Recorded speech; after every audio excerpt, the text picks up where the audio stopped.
Exclusive, Avionics Technician corroborates Nimitiz UFO story. More witnesses exist. Nico de Avionics corroborates de Avionics Domarinha dos UA. Exist muitas mais testemunhas. 1. Patrick Hughes was and a direct witness to the Nimitiz UFO encounter, but as an avionics technician during the incident he was able to detail specifics on how it was viewed behind the scenes. He was a second-class petty officer AT2 / an avionics technician with VAW 117, the world-famous wall banger at the time of the incident. He left the Navy in December of 2010 after 11 years, and worked for Northrop Grumman as a tech rep on the E-2CD Hawkeyes for several years. Hughes left the Navy as a first-class petty officer, but still remembers the historic Tic Tac UAP sighting, and as a part of the Nimitiz encounter short film. Never directly saw the Tic Tac object.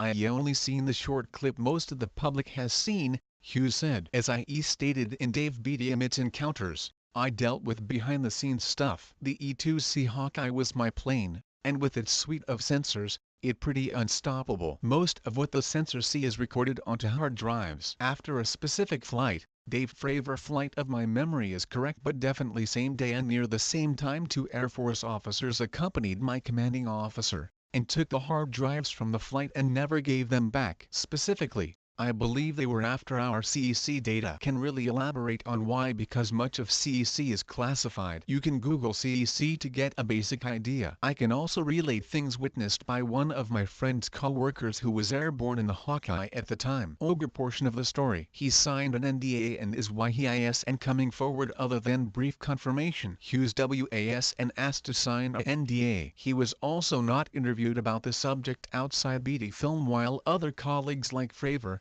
Beatty and Kevin Day have been featured. Punk Rock and UFOs was one of Dave's first interviews. Was never signed a NDA regarding this event, nor was I ever talked to about or asked about it, Hughes said. The closest thing to any of that was our chief, who said shut our mouths when Ogre started sharing what happened. It boils down to compartmentalized information. All I did was hand over classified material to my CO. Something that not exactly rare. It amusing how the NDA topic is being tossed around. I signed NDAs for programs I worked with at my own chain of command was and aware of because they were and read into the programs. The reason I believe Fravor is unaware of NDAs being signed specifically deals with CEC. F-18s didn't have CEC. Only airborne asset with it was the Hawkeye. Fravor would have no reason to be kept in the loop about anything CEC other than possibly basics. Fravor, along with journalist George Knapp and filmmaker Jeremy Corbell, recently appeared at the McManaman UFO conference in Oregon. While leaked YouTube footage has caused some division and confusion within the UFO community since Fravor suggested some witnesses were wrong. Beatty even had to remove Fravor scenes in his previously released Nimitiz Encounter short documentary,